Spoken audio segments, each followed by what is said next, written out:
एक डॉल की शादी। इमोशनल कहानी। रजनी अपने भोले मुखड़े को नन्हे नन्हे घुटनों पर रखे उदास बैठी थी। उसे अपनी डॉल मेरी की शादी करनी थी। सबकी डॉलों की शादी धूमधड़ाके से हो रही थी। वीना की डॉल रानी का भी कल ब्याह हो गया। मोहल्ले में बस रजनी की डॉल ही बिन ब्याही रह गई थी। पर वो क्या करे। गुड्डे वाली लड़कियां गुड्डों की शादी में 10 रुपये नकद और 2 पैकेट चॉकलेट, 2 डिब्बे बिस्कुट और प्रति बाराती एक एक गुब्बारा लेने से कम में राजी न थी। बड़ी मुश्किल से एक गुड्डा मिला। 8 रुपये नकद पर आया है, परंतु अन्य मांगे वैसी ही है। खिड़की के पार उड़ती तितलियां, चिड़िया की चहचहाट उसे आज की अच्छी नहीं लग रही थी। कैसे भी हो, इसी हफ्ते मेरी का ब्याह करना ही था। तभी वीना आती दिखाई दी। वह हाथ में कुछ लिए हुए थी। रजनी को उदास देखकर वीना पूछने लगी, अरे रजनी, तुम उदास क्यों हो? रजनी मासूमियत से जब बोली, उदास न हूँ, सबकी डोलों की शादी हो गई, एक मेरी रह गई। वीना हंसी, अरे तो तुम भी उसकी शादी कर दो। कैसे करूँ? मेरे पास इतने पैसे नहीं है। तुम अपने पापा से कुछ पैसे मांग लो ना। क्या वह तुम्हारे लिए इतना भी नहीं करेंगे? नहीं, रजनी बोली, इतनी महंगाई में मैं पापा पर एक पैसे का भी बोझ नहीं डाल सकती।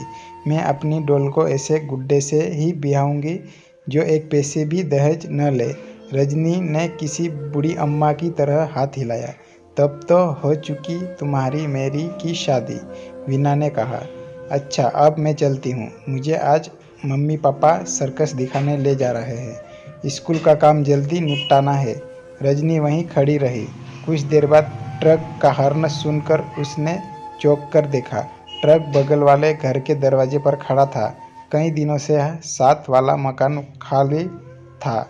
वह दौड़कर अंदर चली गई। माँ माँ, रजनी जोर से चिल्ला रही थी। क्या है बेटी, क्यों चिल्ला रही हो? माँ ने पूछा। माँ, हमारे नए पड़ोसी आ गए हैं, मैं जाती हूँ उन्हें देखने। माँ भी खुश होकर बोली, अच्छा, उनके घर में कोई गड़बड़ न करना। रजनी बाहर आ गई। ट्रक में से सामान उतारा जा रहा था। पीछे एक टैक्सी भी खड़ी थी। 2 बच्चे, एक लड़की एक लड़का नीचे खड़े थे। एक वृद्ध महिला को सहारा देती हुई एक सुंदर सी औरत उतर रही थी। रजनी को पास खड़ा देखकर वह मुस्कुराई। रजनी भी धीरे से हंसी। तुम इस घर में रहती हो? वृद्धा ने हाथ उठाकर पूछा। हाँ जी, रजनी ने कहकर पास खड़ी लड़की को देखा। तभी वह सन्न रह गई। वह लड़की अपने हाथों में एक सुंदर गुड्डे को सहला रही थी। रजनी ने उत्सुकता से पूछा, यह तुम्हारा गुड्डा है? हाँ, यह मेरा गुड्डा है। इसका नाम राजीव और मेरा नाम है नंदिता। तुम्हारा नाम क्या है? उस लड़की ने कहा। मेरा नाम रजनी है। मेरे पास भी एक प्यारी सी डॉल है, उसका नाम है मेरी, नंदिता बोली। पर उसकी तो शादी हो गई होगी ना, है ना? नहीं, कोई भी लड़की बिना दहेज के अपने गुड्डे से ब्याह करने के लिए राजी नहीं है। कोई ऐसी लड़की मिलेगी जो अपने गुड्डे के ब्याह में दहेज न ले तो मैं उसी से मेरे का ब्याह करूंगी। मेरे पास इतने पैसे जो नहीं है। पास खड़ी वृद्धा और महिला आपस में मुस्कुराई। महिला आगे बढ़कर बोली, तो बेटी, तुम हमारी नंदिता के गुड्डे से अपनी मेरी की रिश्ता कर दो।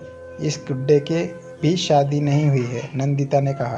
पर मम्मी, बिना कुछ लिए दिए मेरी सहेलियां क्या कहेंगी? मम्मी बोली, तुम भी वही बात सोचोगी। मान लो तुम्हारी शादी में कोई हमसे 5 लाख रुपये दहेज मांगे और हम न दे सके तो तुम्हें कुंवारी रहना होगा। तब तुम्हें अच्छा लगेगा? नहीं मम्मी, नंदिता ने सिर झुका लिया। मम्मी, मैं मेरी से ही अपने राजीव की शादी करूंगी। सब लड़कियां अपने नए नए कपड़ों में सजकर शाम को रजनी के घर आई। तभी साथ वाले घर से जोर जोर से बाजे बजने की आवाज़ आई। नंदिता की सखियां फूलों की पालकी में गुड्डे को बैठाए बारात ला रही थी। रजनी बारात की अगवानी के लिए दौड़ी। खूब धूमधाम से मेरी और राजीव का ब्याह हुआ। सब लड़कियां चकित थी। बिना दहेज के नंदिता अपने इतने प्यारे गुड्डे का रजनी की गुड़िया से ब्याह कर दिया।